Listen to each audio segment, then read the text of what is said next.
let me introduce our wonderful presenter tonight, Aaron Isaacs. He's obviously going to talk about streetcar history and then focus on the Stillwater area after talking about the Twin Cities. He spent 33 years as a planner and manager for Metro Transit, where he worked in route and schedule planning, operations, maintenance, transit facilities, light rail, and traffic advantages for buses. That's a lot of things. He's a historian of transit as a 40-plus year volunteer with the Minnesota Streetcar Museum. He's the co-author of Twin Cities by Trolley, the Streetcar Era in Minneapolis and St. Paul, and someone brought it, and author of Twin Ports by Trolley on Duluth-Superior. So we are very fortunate to have him here tonight. Please give him a warm welcome. Okay. So anyway, start with just a couple of views, and this is towards the end. This is probably about 1953 or so, because they quit in 1954. There are streetcars from 1872 to 1954. And this is downtown Minneapolis. This is the corner of 6th and Hennepin. And that's a Como Harriet car. And you can see the people are just standing. They had to walk out in the middle of the street to get on them. They were always in the center 2 lanes of the street.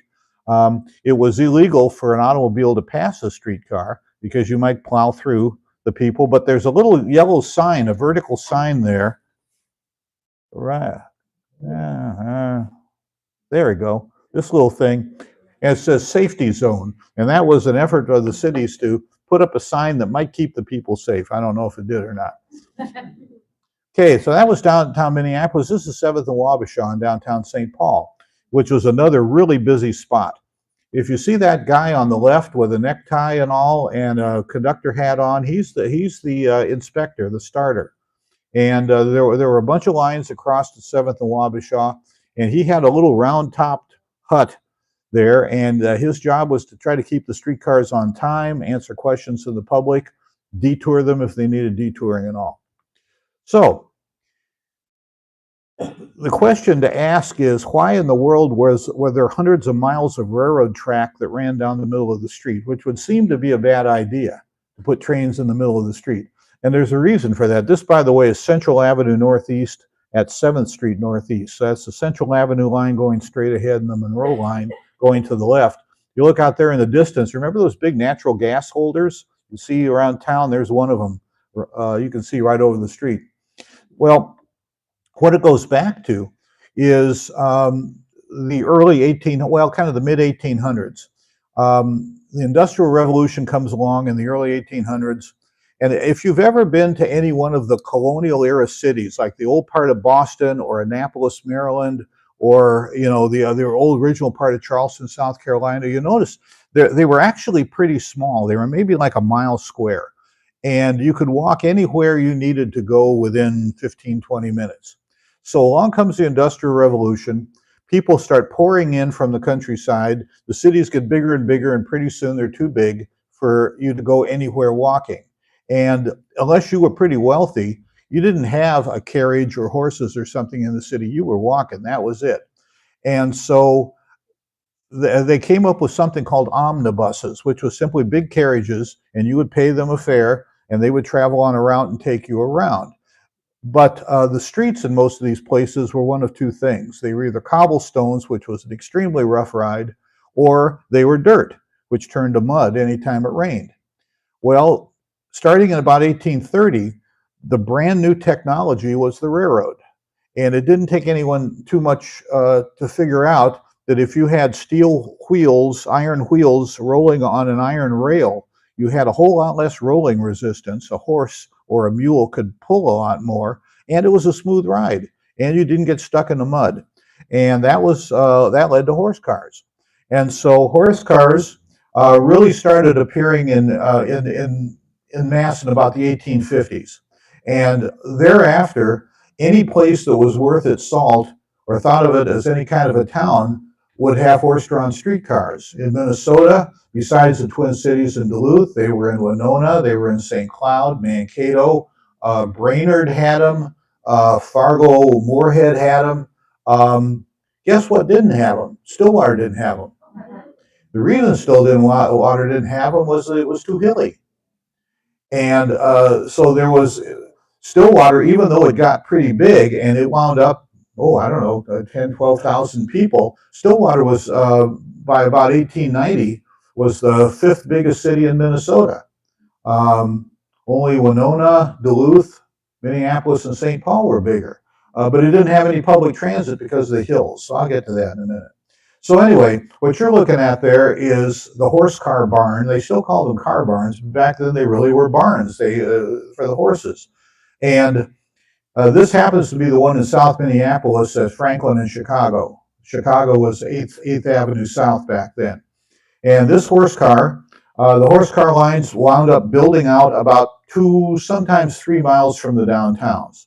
And they were routed through the downtown. So this one went up Monroe Street Northeast, about 2 miles north of downtown, and then went out to about 32nd Street, about 2 miles south of downtown. And what they're doing here is they've stopped to change out the team because that would be about a 6-mile round trip. And by the time they got done, the team needed to be relieved. And so they're going and swapping the team out. Now, horse cars worked. I mean, you moved along at a kind of a fast walk. And so they got the job done, but they weren't particularly comfortable. They were kind of narrow. They tended to derail fairly easily, although because they were so lightly built, they just have the passengers help put it back on the track. But the big problem with horses is the horses got sick.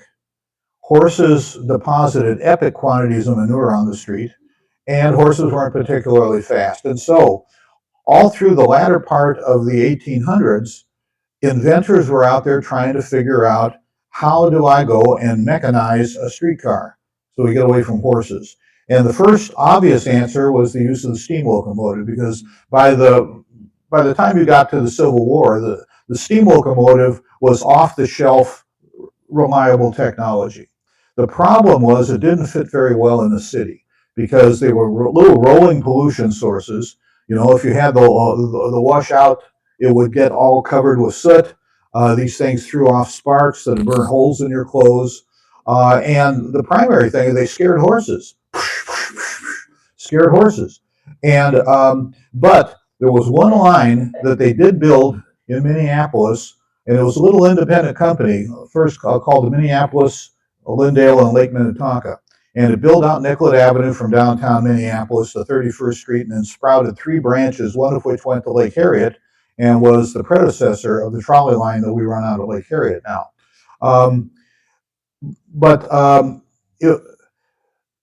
That's actually a steam locomotive, that little thing, and that's a fake passenger car body, and that is an attempt to fool the horses into not being scared. And this thing, because of the pollution it caused, was under public criticism from the day it opened.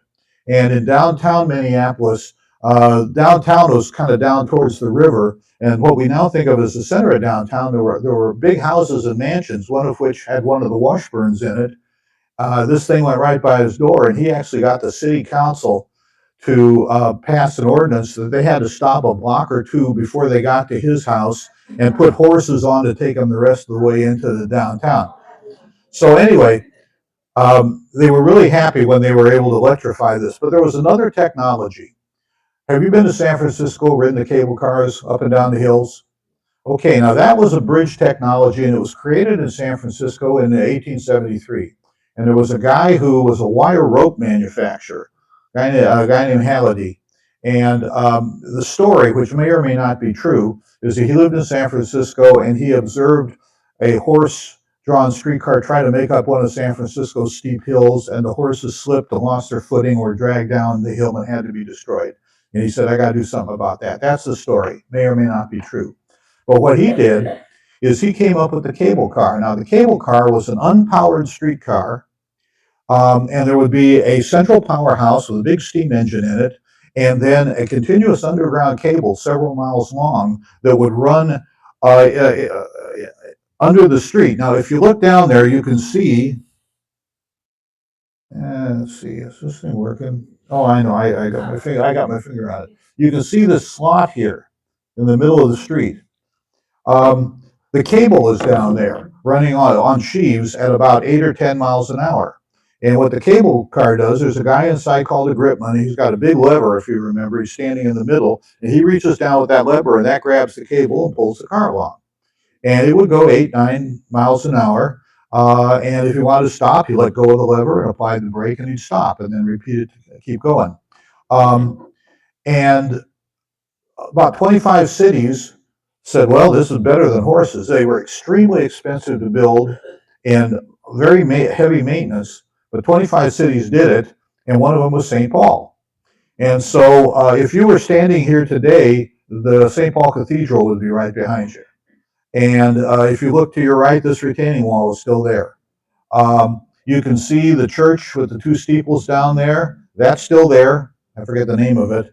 But this was the Selby Avenue line. And the Selby Avenue line climbed the hill. The great thing about these, they go up and down any hill. Climbed the hill, went out to about Lexington Avenue. They also put another one in that went up the East 7th Street Hill and went out to 7th and Duluth. I'm saying to the guy who lived out there. And so these are a bridge technology. But then there were about three or four inventors, who all through the 1880s were trying to figure out how would they harness what they called then the electric fluid. How would they harness electricity to power a streetcar? And it turned out to be kind of a complex problem. And one of the three, a guy named Frank Sprague, figured out the right combination of how to do it. And his patents became the standard and was part of the genesis of General Electric. So anyway, this is an early streetcar. This is about 1891 or so. The streetcars in Minneapolis appeared, the very first line appeared in December of 1889, and the first one in St. Paul 2 months later. Now, I'll get to this later.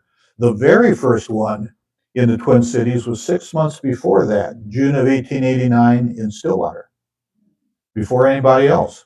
Why? They had to climb the hills, and it did. And so as we get to the end of the program, I'll show you pictures of that. But this is the first streetcars were really kind of overgrown horse cars, little four-wheel things. They kind of would bounce and bob. They were sort of narrow. People sat on the aisle-facing seats, and you had a tendency to get your toes trodden on. But you could suddenly go 15, 20, 25 miles an hour down a public street, which nobody short of a galloping horse had ever done before. And there was a certain amount of alarm. Some members of the clergy would get up and declare that, God had never intended for this to happen. And, our children are in danger and all that. Well, none of those things happened, because now you could go a whole lot farther, a whole lot faster. Here's another car. They tended to grow a little bit. And the guy who went and built the system, this is Thomas Lowry. And he was a lawyer, came up from Illinois. Abraham Lincoln was his father's attorney. But he came up here to do real estate development. Well, he quickly discovered that if you want to develop real estate, you got to have some way for people to get to it, and that's what got him involved in the streetcar company.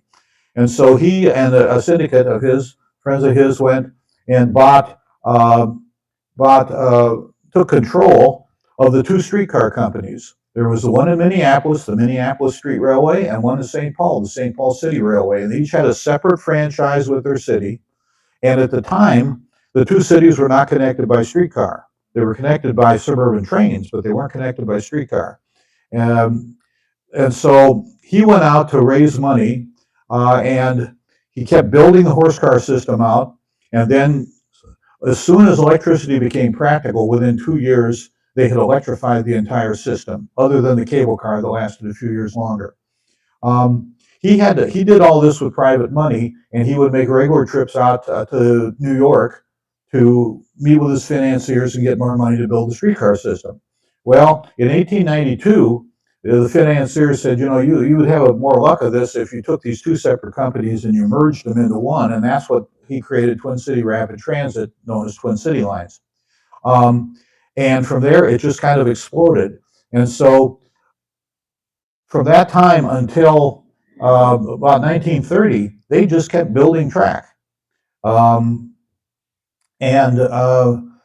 once again, all privately done. But this is an example. They're putting it on the street, and they wound up with over 500 miles of track.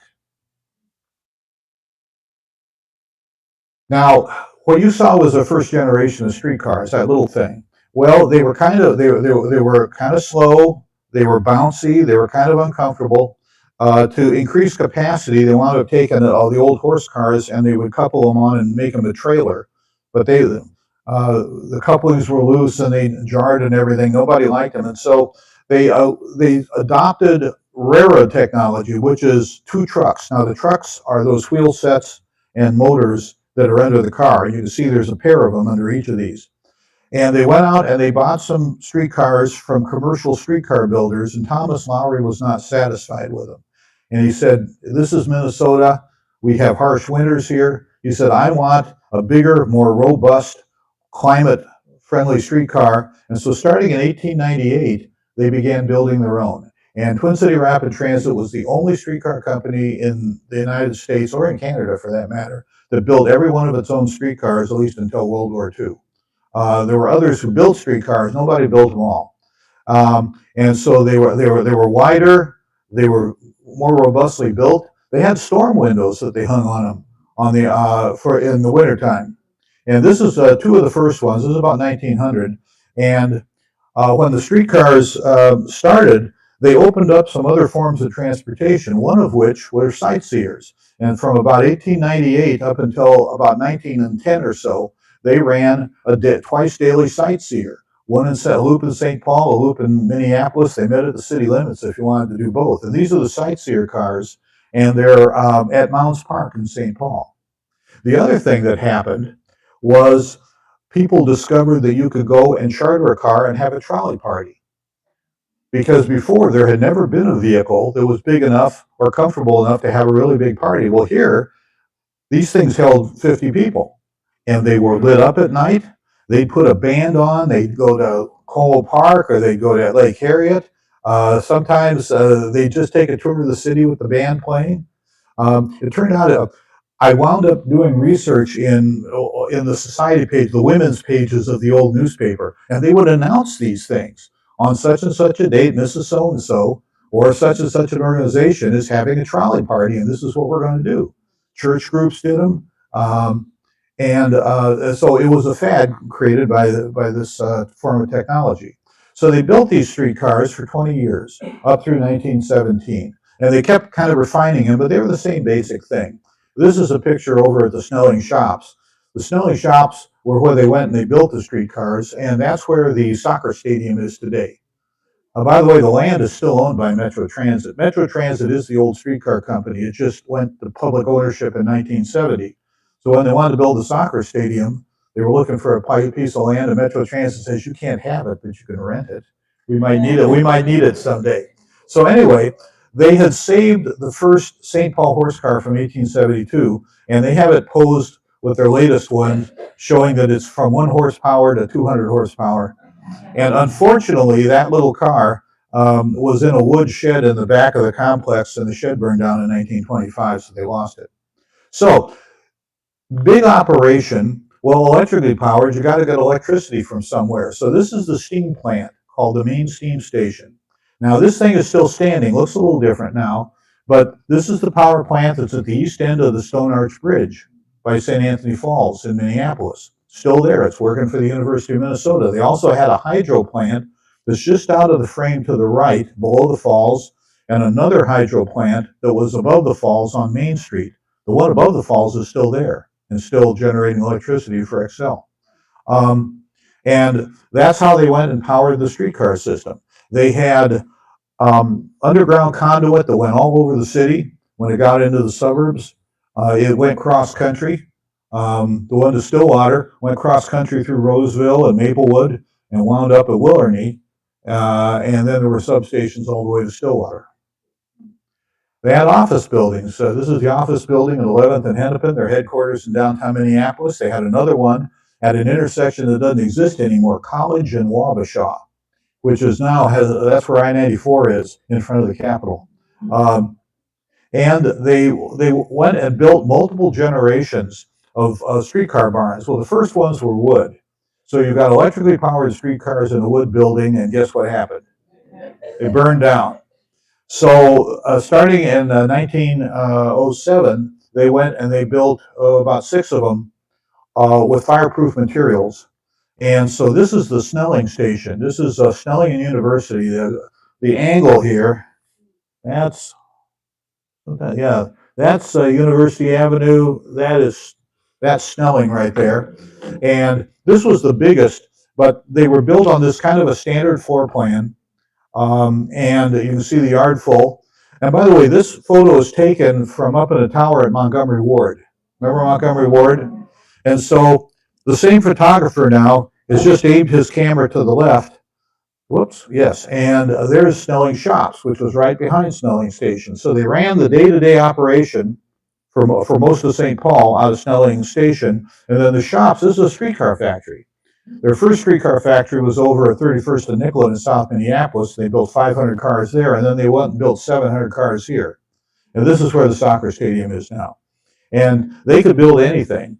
And so they also, after they got done building them, they'd bring them in every 5 years, tear them down, and repair whatever needed to be repaired. And then they had other operating stations. This happens to be Nicollet at 31st and Nicollet.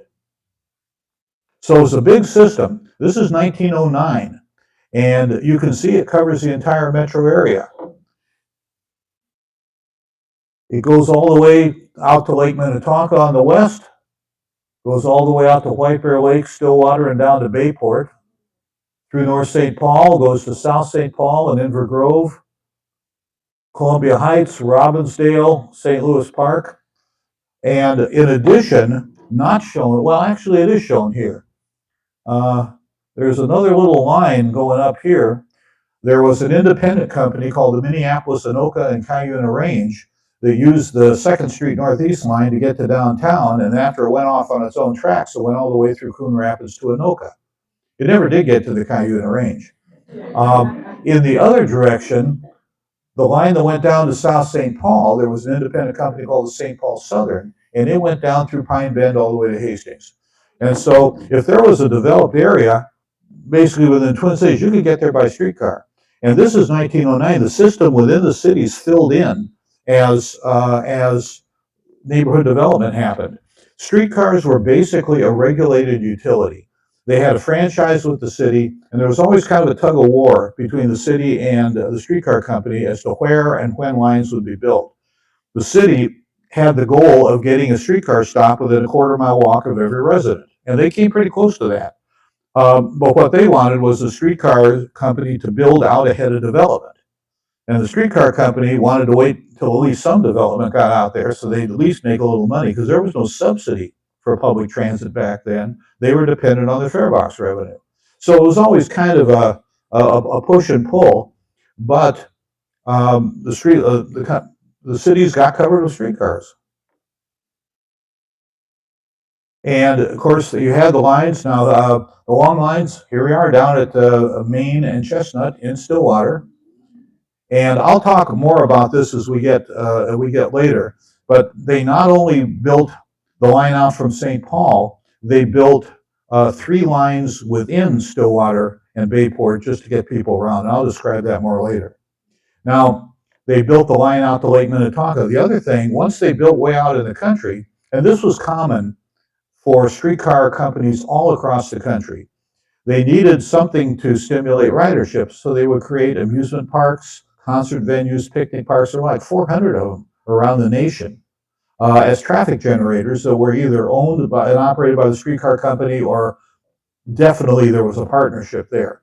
Well, there's Wildwood Park on the southeast shore of White Bear Lake, and the streetcar company owned it, and it ran until 1938. You can see the streetcar there on the right, headed for St. Paul.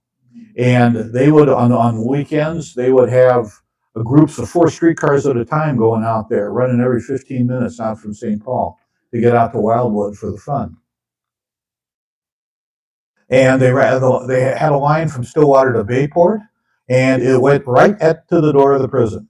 And so if you wanted to visit the prison, or if you worked at the prison, and then periodically the Department of Corrections would charter a streetcar out from St. Paul, would handcuff the prisoners to the handholds on the seats, and would take them out to the prison. That's how you got them there. Front door service. In the other direction, they decided Lake Minnetonka had gone through, in the 1880s, through a period where they were kind of a national resort destination, but that faded away in the 1890s. And Thomas Lowry decided to try to make Lake Minnetonka sort of a working people's resort. And so he built a line in 1905, 1906, all the way out to Excelsior, and leased a railroad line from Hopkins to Deep Haven. So there was a second line out to, and strung overhead wire on it, and also leased another railroad branch line up into Tonka Bay west of there, and created this system of streetcars going out. And then on the lake, built 6 of these, what they called express boats, but everyone called them streetcar boats because they were painted the same color and they had the same furnishings and all that. And they went to every point on the lake once an hour, about 28 docks all over the lake. And so here you see at the Excelsior Dock Station, you see the streetcars there, and people are transferring to the boat. Here's the boat. And now one of these has survived, or rather it's been more or less replicated. That's the Minnehaha, which is out in Excelsior, but they lost their launch site a few years ago, and they're trying to find a new one. Hopefully they will. It's sitting out in a building, but have any of you ridden that thing? Yeah, okay, you know it's a pretty cool thing. Plus it's a steam engine. Steamboats are rare critters. You know, there aren't very many steamboats running, and this is so it's a nice way to see the lake. And they were named for places around. One of them was the Stillwater. The Como, the Harriet, the Hopkins, can't remember the others. And they did more than just run the boats, the express boats on the lake. They also went and made a resort on Big Island, 2 miles out in the lake from Excelsior, built 3 big side paddle wheel ferry boats that would haul 1,000 people and would run a shuttle about every 20 minutes out from Excelsior. And they had a roller coaster and picnic grounds and concerts and everything out there. And they also went and bought up 3 of the pre-existing steamboats on the lake, and they had what they called a 40-mile tour, where you could just go and tour the entire lake. So it was a big deal. Now, it wasn't successful. They opened it in 1906, and they also had a hotel on the lake that they bought from the railroad. And they shut the hotel down and the 40-mile boats down and Big Island Park down in 1911. So it only lasted 5 years. Why? Because people didn't use it? A lot of people used it, but only on summer Sundays. And it wasn't enough. They took thousands of people out there. But if you remember, that was the era of the 6-day work week. And so Sunday was really the only day. And so they would, on a regular weekday, they ran out there every half hour. On Sunday, they ran out there about every 10 minutes just to handle the crowds. But it wasn't enough to keep it going, and the thing never turned a profit out there. The steamboats themselves never actually turned a profit. They cut back the long lines to Stillwater and to Lake Minnetonka. They cut it back to Mahtomedi and Stillwater. They cut it back to Hopkins from Lake Minnetonka in 1932. The Depression wound up, finally killing those. So this is the streetcar system as it was in 1948. You can see in the upper right there the line out to Mahtomedi on White Bear Lake.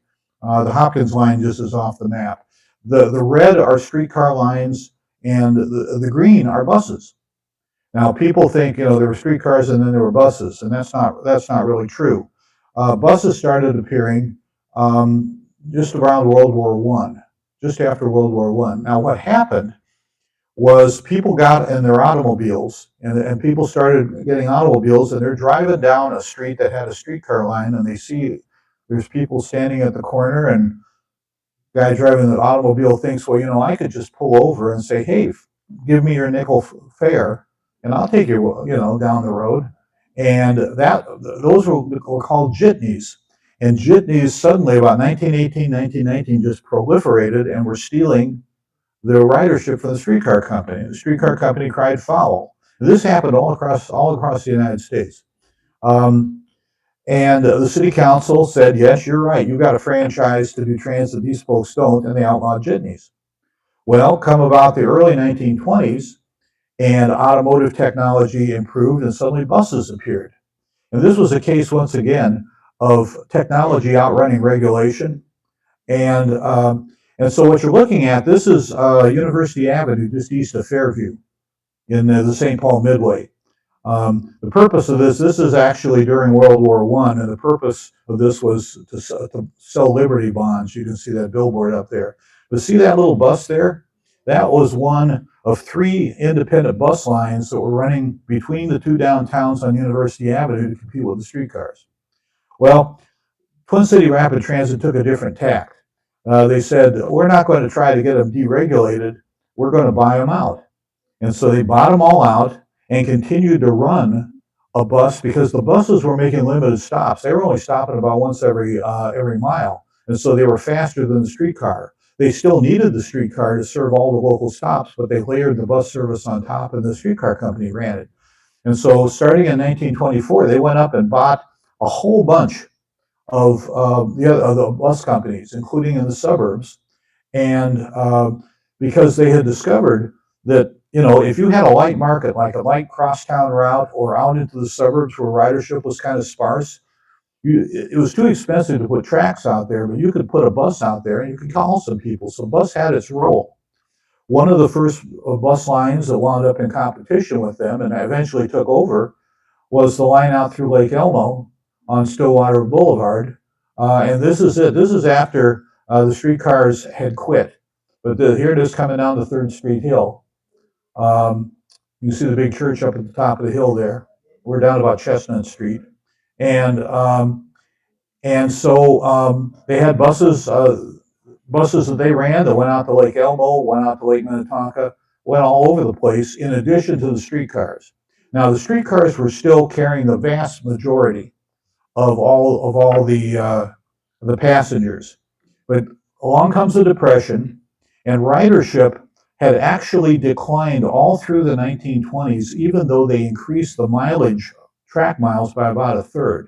And that was because beginning in about 1920, automobile competition, there became enough automobiles that it began to take ridership away. And then that really got bad in the Depression. And so there were 238 million passengers in 1920. There were 100 million, less than half by 1935.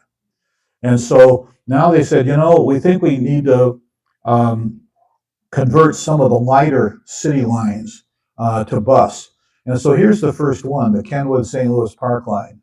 Another one was the East 4th Street line in St. Paul, ended over at 4th and Atlantic on the east side of St. Paul. And so this is 1938 right here, and this is the first day of it. And this, by the way, was the first group of buses that looked like what we think of as a city bus, with the engine in the rear and a flat front. It was made by Mack.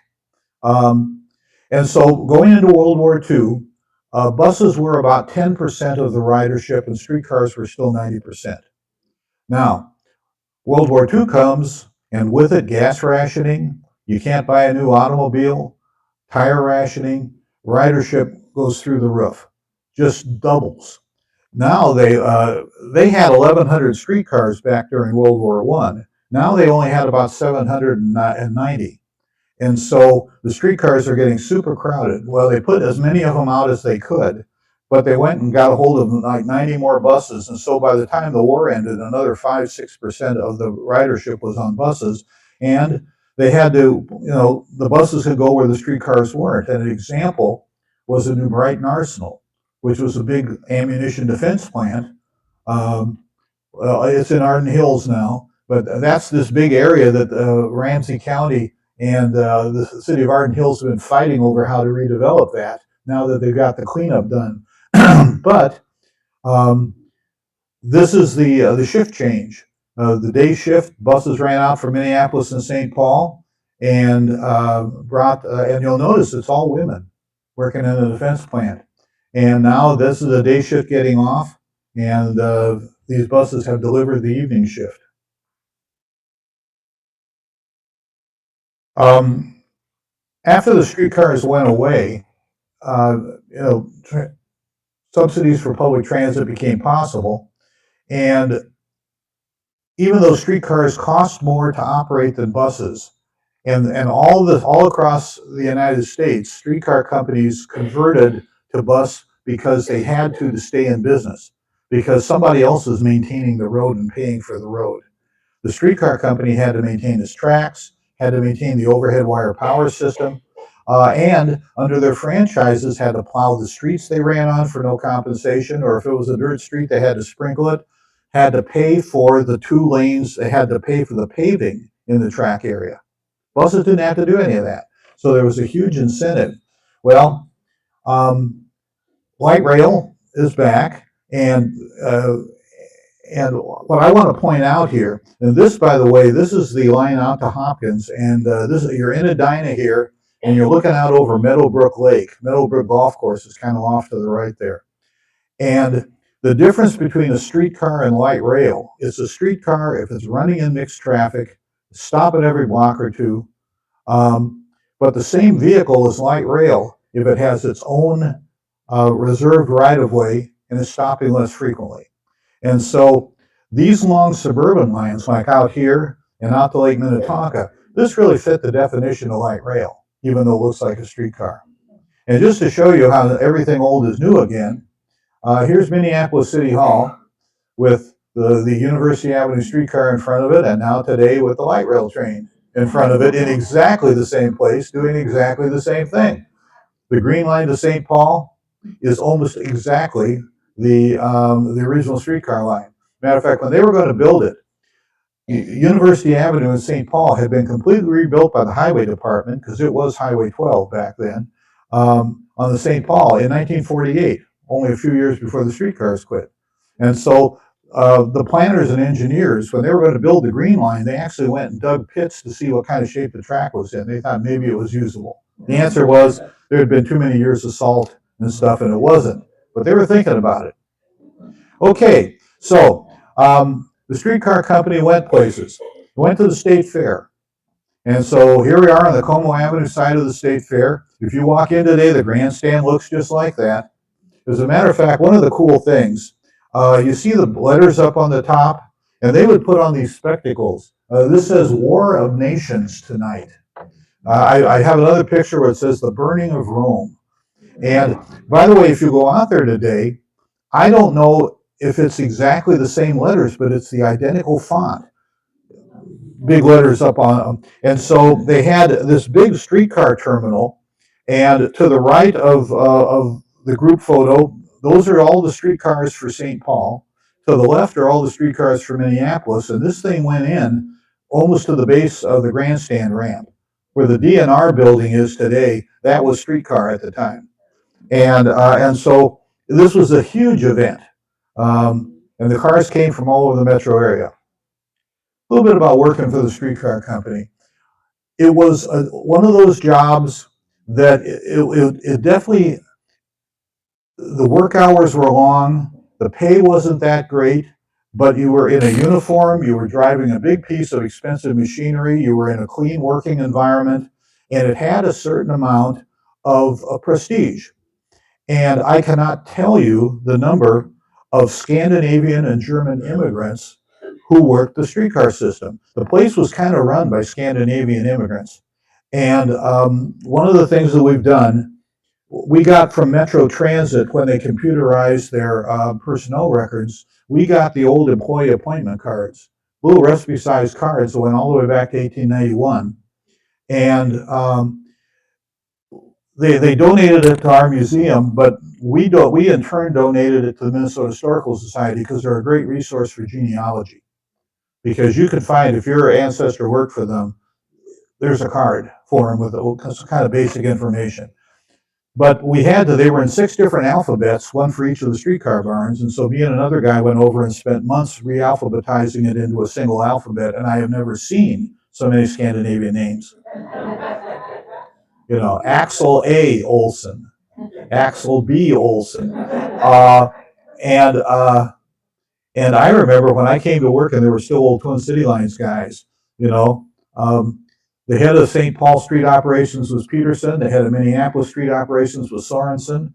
And the guy in the front there in the suit, he's the superintendent. That's Luther Bakken. And he lasted until the end. Well, Bakken's a good Scandinavian name too. But anyway, So this happens to be the opening of Northside Station in 1915, but they were all uniformed. And so we have hundreds of these photographs that were taken by commercial photographers. They would come around to the streetcar barn, sometimes to the end of the line, and they'd pose these guys. And these guys went and paid them to take this picture. Or they would go into a photo studio and you would see them against some backdrop, and they're in their uniform and they're proud of it. This, by the way, most of these happened kind of in the 1910 to 1915 period. You can tell by the type of hat they have. We can even identify some of them because of the hat badges. We know what the numbers are. But anyway, it was much better than being a ditch digger. And the proof is how many of these guys went and paid to get their picture taken. Because they worked a lot, and frequently a split shift where they go work the morning rush hour and then come back at noon and work through the PM rush hour. They spent a lot of time at the streetcar barns. And so upstairs in the car barns were what they called the club rooms. And there was a club room attendant. They had pool tables. They had a library. Magazines were out there. There was a dormitory because you might pull in late at night and go out the next morning and you didn't even go home. You just bunked out in the dormitory. And these were... Probably so, yeah. Probably a spittoon. And they had an entire baseball league that was, every one of the car houses had their own team. And in the trainman's room, the conductors and motormen were trainmen. Of every one, there was a card game going perpetually. If you go into the driver's room at Metro Transit, there's a card game going on. And so this was a newspaper photographer went in there because this was after a big wildcat strike in 1938. So it's 1938 there. So World War II comes. They're hauling more people than they have hauled since World War I. In the meantime, their motormen and conductors are getting drafted into the military. So what do? You hire women. They hired almost 500 of them. And in this particular case, the gentleman is Reuben Lundquist. There's another Scandinavian name. And he was already a motorman. And I don't know which one is his wife and which one is her sister. But one of those is his wife, who came to work with him at Northside Station. And then the sister came and worked at Northside Station. One of the things that we did, our senior historian, and it's now over at the Minnesota Historical Society, he found a ledger that listed all the women. And that's how we know how many there were. There was actually 464 of them. A few of them were hired twice. But he showed me that ledger in 1993. And I thought, we got to put on a reunion because it was 50 years. Because the first one was 1943. And I thought, how the heck am I going to find them? And I pulled out the phone book. Remember phone books? And I thought, Minneapolis phone book, and I mean, most of these, they probably got married, their names probably changed. And I'm looking through, I got the list, and I thought, I'm going to look for someone who has an unusual name. And the name was Donna Turbis, Turbes.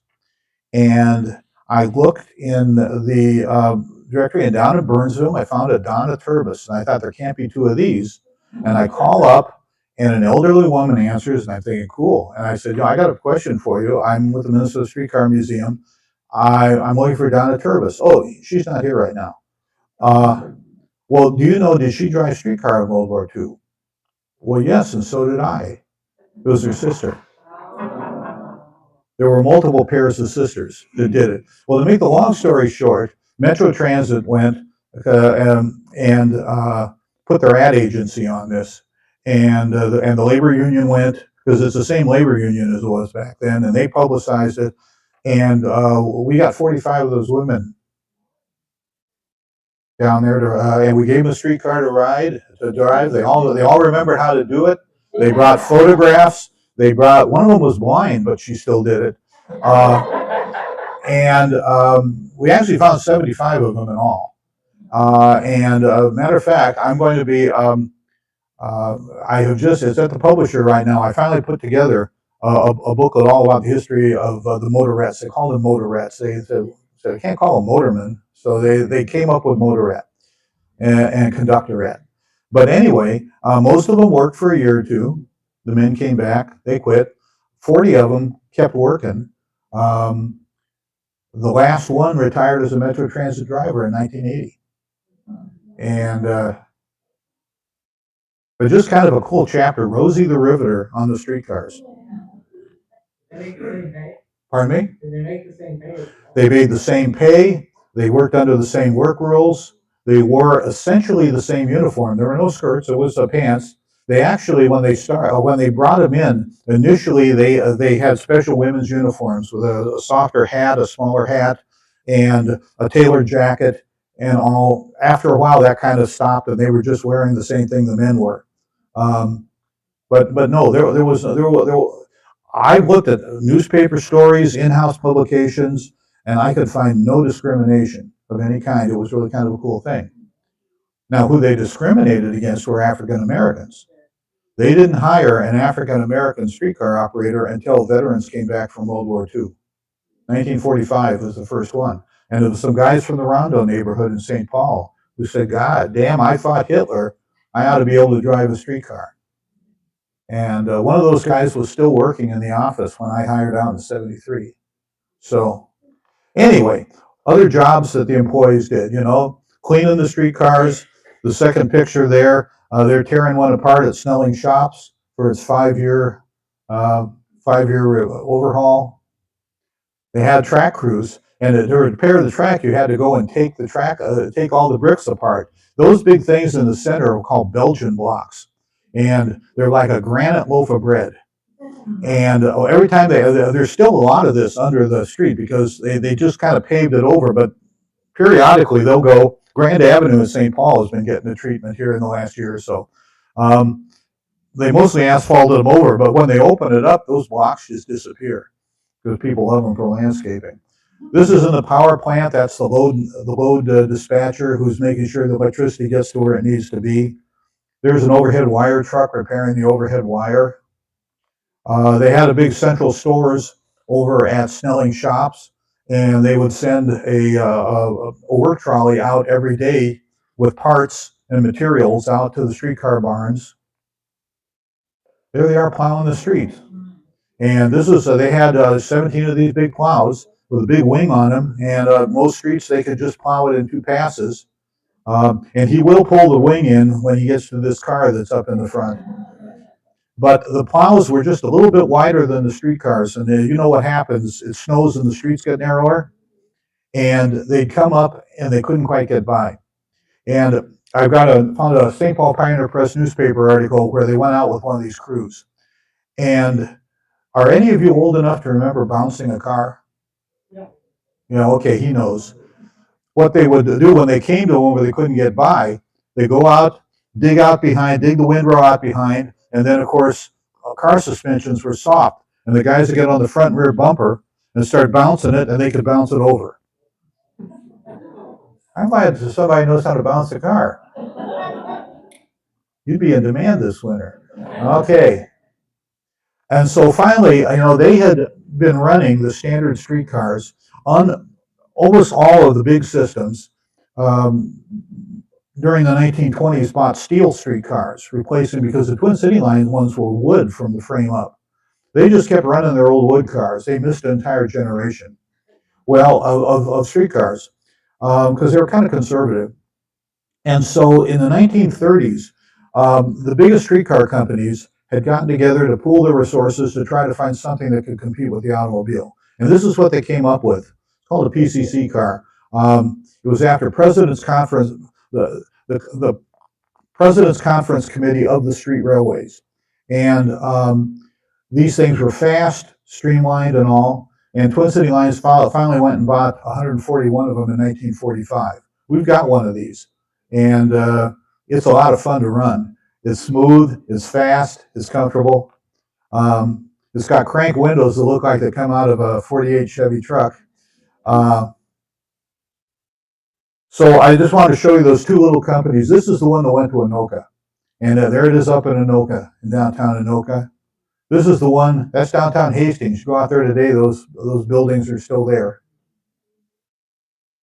So after World War II, the the ridership is starting to go away, dropping at a pretty precipitous rate. And all across North America, streetcar companies are converting to bus.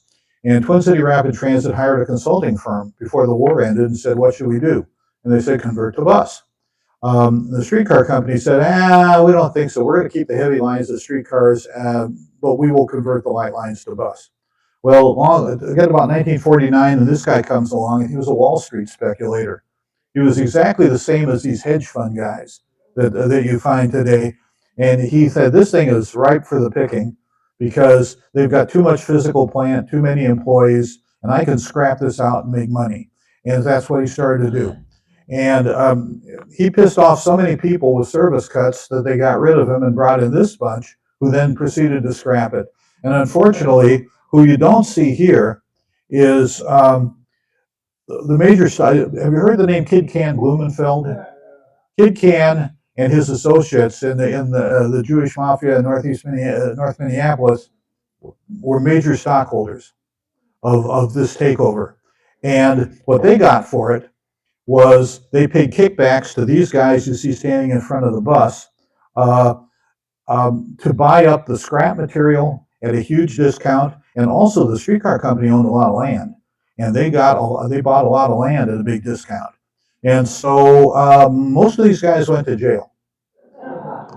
Somehow Blumenfeld managed not to, but one of his associates, a scrapyard dealer named Harry Isaacs, no relation, went to jail. Now, one of the things,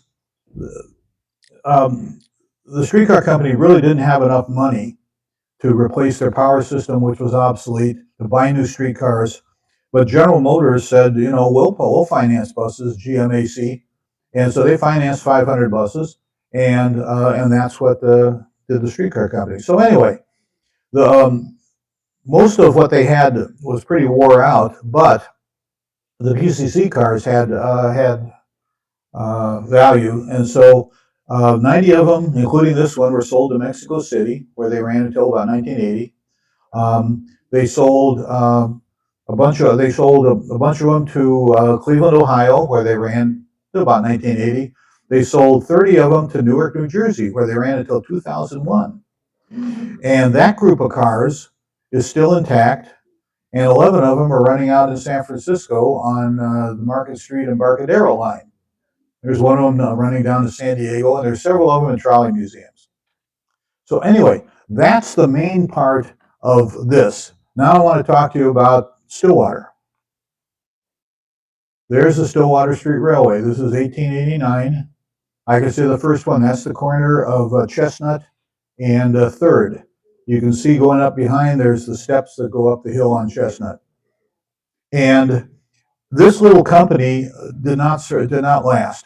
The streetcars quit out, I think it was in 1896. So it lasted from 1889 to 1896. But the technology was new and it was raw. The Sprague and his patents had only really kind of gotten the bugs out of it in 1888, a year before this thing opened up. And it was owned by a company that was running the streetcars in Davenport, Iowa. And that company, it was proved later, diverted revenue from here to keep the Davenport operation afloat. So this thing was always starved for cash. And there was also, the technology, while it worked, was still pretty unreliable back then. And so they were always having to repair things.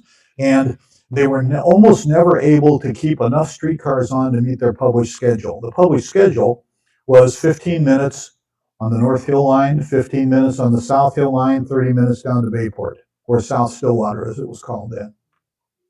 Here you are at the top of the 3rd Street Hill. I forget the name. What's the church's name? Yeah, it's still there. Ran these little cars. Here you are on Chestnut. You can see the original bridge across the St. Croix in the background. And they had some little setbacks. There was a huge rainstorm that washed away the tracks on 3rd Street going up the hill. And this is during then. This is just north of there on 3rd Street. And you can see there's something between the tracks. It's washed out here, but up the hill, the entire street was gone, the tracks were hanging in midair. And so, this is what they didn't need. Now, this map right here is of the streetcars as they wound up when Twin City Rapid Transit came in, but I've also superimposed on it, or rather my sister, the map maker who lives in Marine, superimposed on it. If you see there you are. The Stillwater Street Railway ran up to the old prison down Main Street. It ran up the North Hill on 3rd Street up to Wilkins Street. It ran down the South Hill, 3rd Street, Burlington. I know some of these street names have changed. And then it went all the way down on what is kind of Stagecoach Drive and some other streets, past down to Bayport. And so this little company quit. It gave up the ghost. They weren't able to pay their employees. The employees struck.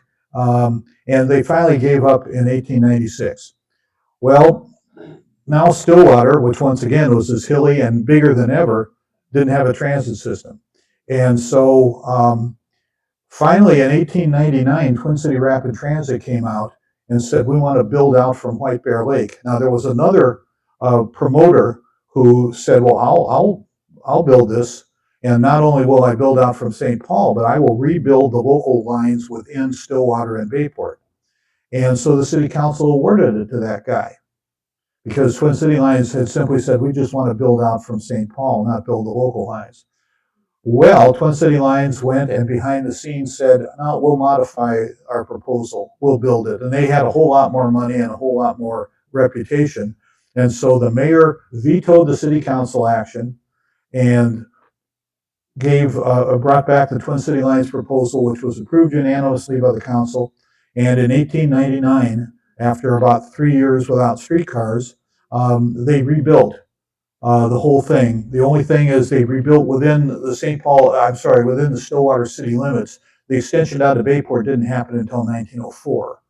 And the one thing that they also did, which they had wanted the Stillwater Street Railway to do, is they built the line down on the South Hill. Man, I know I got my finger in the way. They built this line on the South Hill on Churchill and going up Owen Street. That had been something that the city council really wanted. And they also extended it a little bit further on Wilkins Street. And so the way it worked, so here's the entire line, and this is from about 1911 or so. And so you can see it came out East 7th Street in St. Paul, went up through North St. Paul, went up to Wildwood, and there it split into three. The original line up to Matamidi, and then a line around the south side of White Bear Lake to downtown White Bear Lake, and then across country, more or less paralleling County Road 12. First north of County Road 12 and then south of County Road 12 in.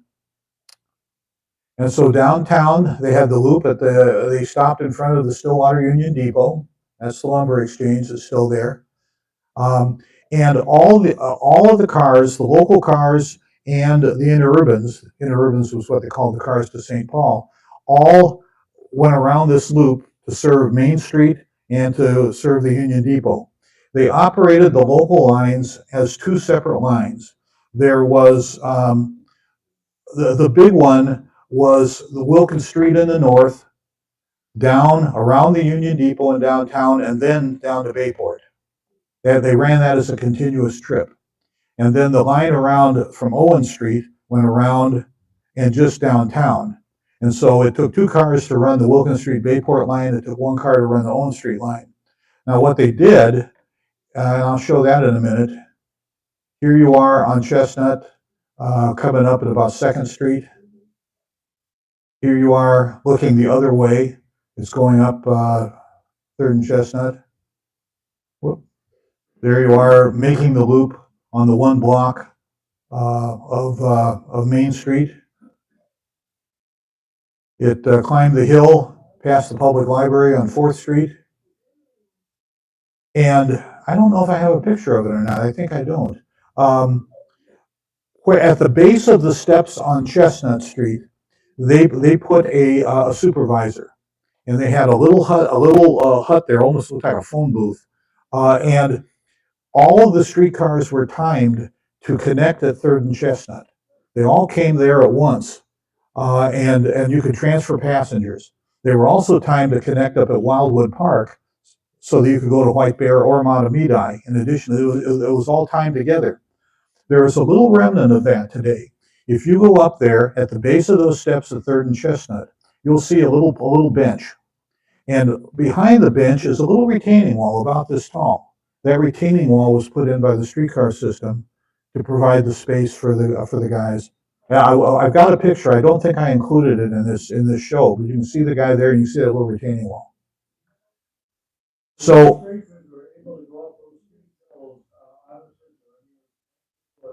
no, yeah, those grades were about 8-9%, and that's steep. The tallest adhesion streetcar grade in North America was in Pittsburgh, 12.5%. And I know because I wrote it. And the line's not there anymore, but it was there in the 60s when my dad took me out there. And that's about the limit. Now, of course, you get snow and ice, and these cars, by the way, all had sanders on them. They could blow sand out in front of the wheels. But the hills in Stillwater were the steepest hills in the Twin Cities area. There were a couple of hills in Duluth that were steeper for streetcars. They had one that was 10.5% in Stillwater. And by the way, 10.5%, what that means is that the front end of the streetcar was noticeably higher than the back end of the streetcar. So anyway, this little picture, in 1925, the Snelling shops went and built 4 streetcars, what they called lightweight streetcars of their own design. These cars were smaller, lighter weight, used less electricity, smoother riding, and they built these 4 just for Stillwater. And this is the Owen streetcar at the end of the line. That building is the substation. That building is still there. Is that the building right across the one from the Lake? Yeah. And here's another view of it. And the Owen Streetcar House. They had a little car barn there. And this is where they kept the streetcars for here. And they also kept one of the cars that ran to St. Paul here. They had a snowplow in here and a couple work cars. But that building was wood, and it was right behind this thing. And the tracks going off to the left went out along the south side of McCusick Lake, as you see here. And then this is out in the country. This is out just west of, I do have that picture. This is out just west of Manning Avenue, out in the open country. And I did have this thing here. There's the little hut, and you can see the retaining wall that's behind. It's a little taller than I remember, but that's still there. And I guess I did throw this thing in, even though you've seen it already once. And then the line was there's only a couple of pictures of the line down to Bayport, but here you are kind of on the north side of Bayport on 5th Avenue. That's one of the, and here you are at the end of the line in Bayport. And there's Wildwood Park. And Wildwood had this big station here, and this is also where you connect to go to Matamidi or White Bear Lake. And this is Willarney. You're right behind Willarney. If the main street, you're basically looking southwest here. And you're just on the north side of the main street in Willarney, County Road 12. And here you are going up through Matamidi. There's the water tower. And a lot of this is now bike trail up through Matamidi. Also south of Wildwood, there's a bike trail that goes through a pond, if you've been out there, and that's the old streetcar right away. And here you are. This is called Ham Lake. This is up on the north side of Matamidi. This is north of the high school. And then the line ended right by the Matamidi depot of the Northern Pacific Railroad. And originally they had a separate power plant in Wildwood. And originally there was a track connection here, and they would actually haul coal cars that came off the Northern Pacific. But this is the railroad, the Northern Pacific Railroad, that is now, as you get further east, is the Browns Creek Trail. And then from here, it went around the north side of White Bear Lake into White Bear. So anyway, that's the history part of the presentation. Well, now just a brief thing, Minnesota Streetcar Museum, and you can come out. You want to ride? We're running out of Lake Harriet, starting first weekend in May, and going through into the fall. And that's car 1300, which is what started our museum, built in 1908 by the streetcar company. And then we have a second streetcar line, and I won't go into the long story of why we have it, but it's an Excelsior. And these, the two on the left are Duluth streetcars. The left one was built for Twin Cities and then went up to Duluth. And the little orange one at right is Winona. Every single one of these was a cabin.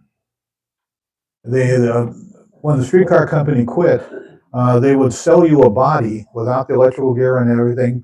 And if you lived within 100 miles of the Twin Cities, they'd bring it to you for $300. And so these things are scattered all over the countryside. And the little one in the middle was made into a shed. That's an 1892 car from Duluth. And it was a shed in someone's backyard. And then the Winona one was a cabin outside of Winona. It last ran in 1938. And they're all streetcars now, which we're kind of proud of. And so a couple of years ago, we had our 50th anniversary of Lake Harriet, and that's about a third of our crew. And Tom May, raise your hand. Tom is one of our volunteers. He's one of our foremen. And so that's it, folks.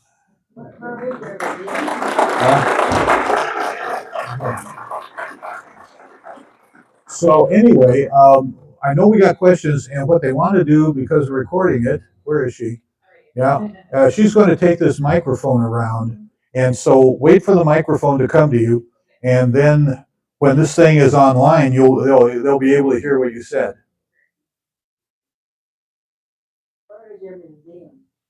Well, where's the museum? Lake Harriet and at Excelsior. If you don't mind just repeating the questions I into will. the microphone. She said, where's the museum? The answer is Lake Harriet and Excelsior. Is it right by the streetcar? I've been on the streetcar, but I didn't know. No, well, the streetcar is the museum. Oh. Okay.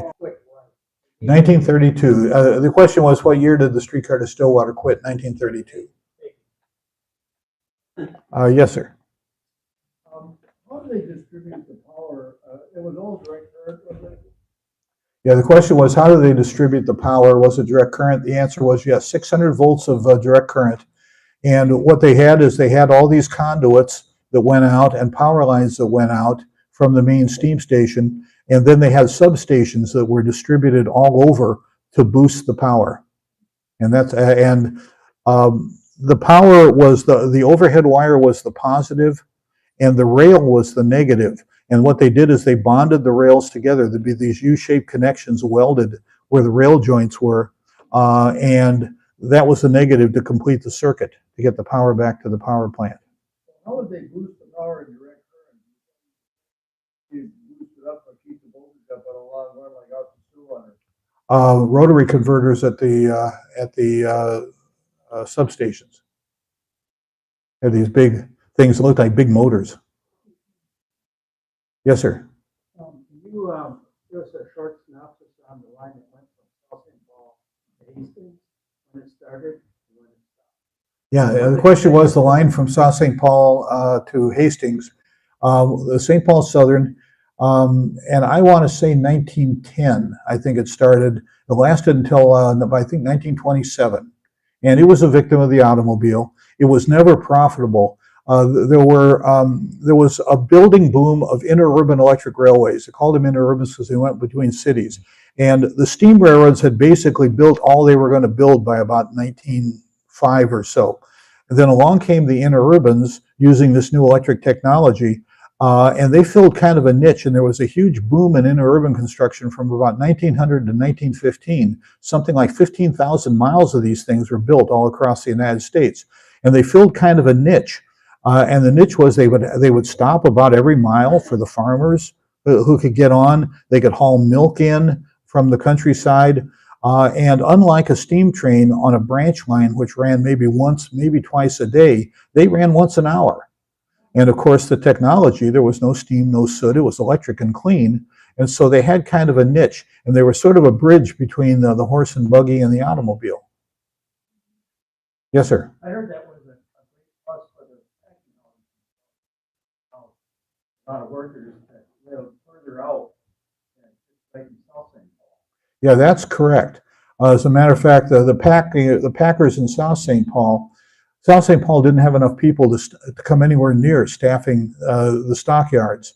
And so the railroad, the Chicago Great Western, that had started the stockyards, actually had to run commuter trains out from St. Paul once an hour in order to get enough people out. And finally, the streetcar went to South St. Paul in 1909 and replaced those commuter trains. But yeah, in South St. Paul, they actually had a small car house where they'd go and they'd run them out there at the start of the shift, leave the streetcars out there, and at the end of the shift, run them back. That little car house is still there. It's just north of 494, just east of Concord, and it's a truck supply place now. It's not very big, but you go in there and the tracks are in the floor. Let's see, more hands. Yes, sir. Curious to me how streetcars ran for profit, for profit business, right? Yes, you said were the streetcars a for-profit business? Yes, they were. They were dependent on fares. But back then, everyone rode them. And up until the 1920s, and they couldn't stay ahead of the demand. They wound up for a while making two-car trains with trailers to meet the demand. And a typical trip had standees on it.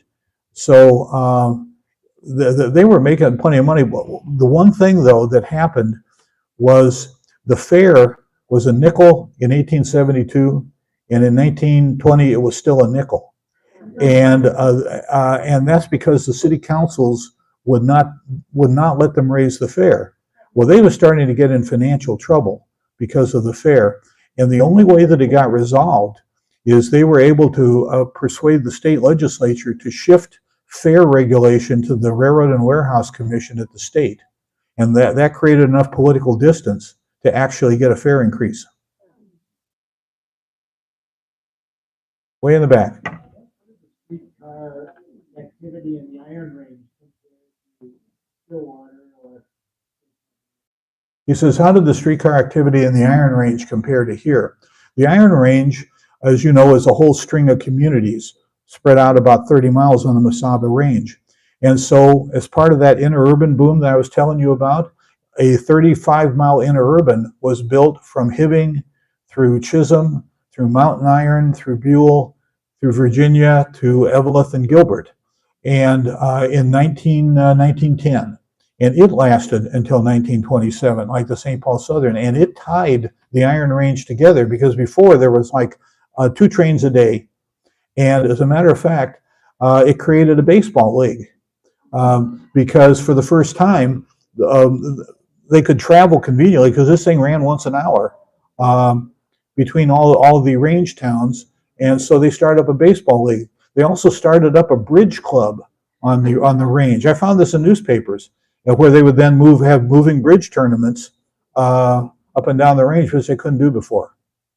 And so it quit because the original Greyhound started up there, and their competition put the Mesaba Railway, which is what it was called, out of business. But yeah, it tied the range together. Yes, ma'am. I want to make a comment and then ask a question. Sure. In the 1980s, I was in the city of New Orleans and visiting people, and they pointed out to me that these streetcars that were being used for tourism in the French Quarter were all built in Minneapolis, and they had purchased these from Minnesota. Well, she said the streetcars in New Orleans, she was told, were built in Minneapolis and St. Paul. I'm sorry to tell you that's completely wrong. And the streetcars, now the green ones, there's 2 types of them in New Orleans. There's the green ones that are original, and there's the red ones, which are newer ones that they built. And the green ones that are original were built, have you ever seen a Thomas-built school bus?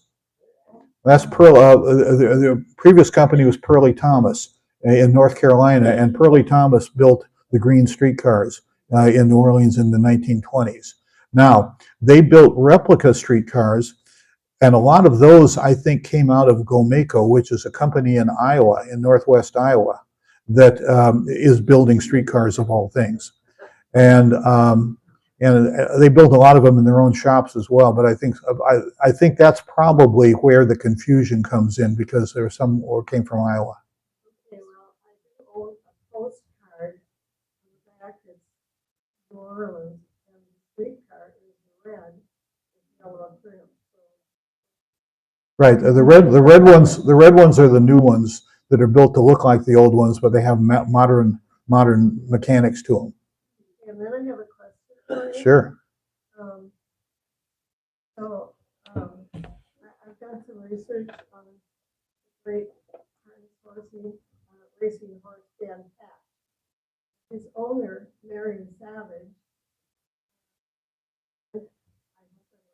You're right. You're right so far. He built the railroad, and he invented electricity to, run his cars. And he had long lines from downtown Minneapolis to Butler Square building. And the point was to go from his warehouse, which was 1 block away, and out to Savage, Minnesota, where he continued that line, trying to get it all the way down to Rochester. On the way, like these other companies, they buy an amusement park. So tell me I'm not wrong. No, you're mostly right. When I was talking about the interurbans, as part of that interurban boom, there were 3 lines in Minnesota that wanted to be electric interurbans and even had electric in the company name. In the case of Savage, it was the Minneapolis, St. Paul, Rochester, and Dubuque Electric Traction Company was the name of the company. And he designed it with stops every mile like an interurban, and with Antlers Park, which is still existing down in Lakeville, the park is still there. But he developed it as a resort to go to. And he wound up building as far as Northfield. He wanted to get all the way to Rochester. He wanted to get to Dubuque. That never happened. For a while, he used other people's railroads to go down to Faribault and over to Mankato. He had got trackage rights on the Chicago Great Western to do that for a few years. But the thing about it was he never was able to go and electrify the railroad. And so what he did instead, and what also happened, if you've heard of the Loose Line Trail out west, there was another one called the Loose Line that shared that same downtown terminal, also wanted to be an electric interurban. It was called Loose Electric Lines. And because they were unable, I think, to afford to string overhead wire and have a power plant, they used gas electric rail cars. A gas electric rail car is exactly the same thing as a hybrid automobile. It's you have an engine that's generating electricity to run motors in the wheels. And so what they did is they ran it with gas electric cars. They also bought 3 or 4 gas electric locomotives, and they were the first railroad in the United States to be completely powered by internal combustion. And that was the Dan Patch line. So you're mostly correct, except for it didn't get electrified. Yes. I know that free air conditioning went there too because it was a resort town in the summer with lots of trains coming in from St. Paul, Minneapolis. Did the trains go the same place that the streetcars went, or did the streetcars just Well, no, 2 separate things. The line, and I don't know if I can get back to this or not. I'm going to go all the way back and show you the map because I think that will make it easier to. There we go. Well, okay. You can see the streetcar went out through North St. Paul, went to the southeast corner of White Bear Lake, and then around the south side of the lake. The railroad went up. Well, it's actually the right of way is the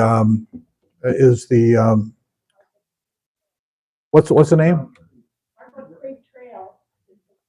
Well, that's the one that Bruce Vento. Thank you. That's the old Northern Pacific. Is the Bruce Vento Trail that runs straight. It runs along the east side of Phelan, Lake Phelan. It runs just west of Maplewood Mall, and the track is still there through downtown. And then the track also went around the north side of the lake as well. And then in addition to that, the line that is the railroad that is still serving White Bear Lake is the one that goes by Lake Vadnais. It goes out from White Bear. It goes southwest from White Bear, and winds up going across Little Canada and Roseville. And so there were two lines there, both owned by the Northern Pacific, that met at White Bear Lake, but they were a completely different alignment and a completely different operator. I think if we have additional questions, why don't we go ahead and have people come up at the end here? Whatever you want to do. But since we're just a little bit over our time here, so. But thank you so much for coming. We really appreciate it, and thank you, Aaron, for doing this for us. So,